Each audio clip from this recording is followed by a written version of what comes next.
talked the other night about the time you had with Andrew at All-Star Weekend, that you guys sort of connected. What happened at that time that didn't happen the previous years, and why do you think it sort of clicked then? Well, in the previous years, me and Pau really had developed that bond. He was really our second go-to guy here, and had a great responsibility offensively for us. So he and I had a great opportunity to develop that bond over All-Star Weekend. So most of the times it was me and him hanging out, and this year Andrew was there instead of Pau, and so Andrew and I developed that bond. And Pau and I's bond still remains just as strong. Now Andrew and I have the same kind of relationship.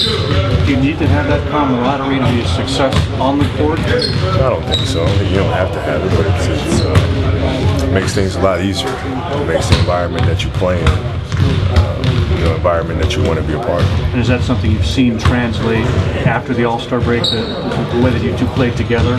I think so, because we've been able to, it's like,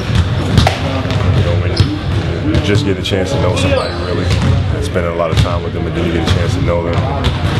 You know what makes them tick, you know what they like, what they don't like. It just makes it a lot easier to communicate. Kobe, you mentioned after the game too, even with Pau, obviously not as getting as many touches as he has before, still maintaining that aggressiveness and depth. Well, how do you think he's evolved with that when you look at how was the game this season? Pau's always been extremely consistent for us. He's been very fortunate, and obviously having him here because he's a rare breed. He's the type of player that really doesn't demand the ball a bunch of times, so it enables me and Andrew to do what we do. And he still manages to be just as productive and having such a huge impact on the team. He'd never like to miss time, obviously, but are you, at this point, can you say that the tennis tendonitis was kind of a blessing in disguise, the way your body is at this point?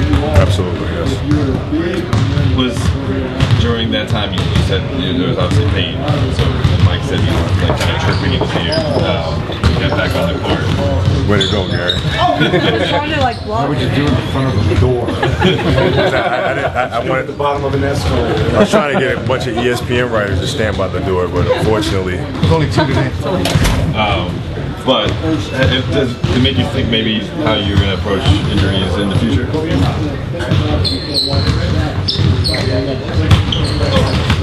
Sure. How were you feeling near the end of the regular season before that injury? I mean, Mike was just saying that he played you more minutes than he had won. Were you feeling, were the minutes adding up before the injury? I was feeling fine. It's just the outside the injury, I was okay. Have you been preparing yourself for the altitude change over Denver? I don't really know how. I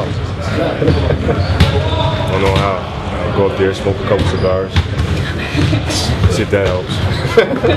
Last question, guys. Which Bynum is more valuable for you guys? The guy who's kind of an all-around guy in game one with all the blocks, or the scorer in game two with all the points? Whatever the game dictates.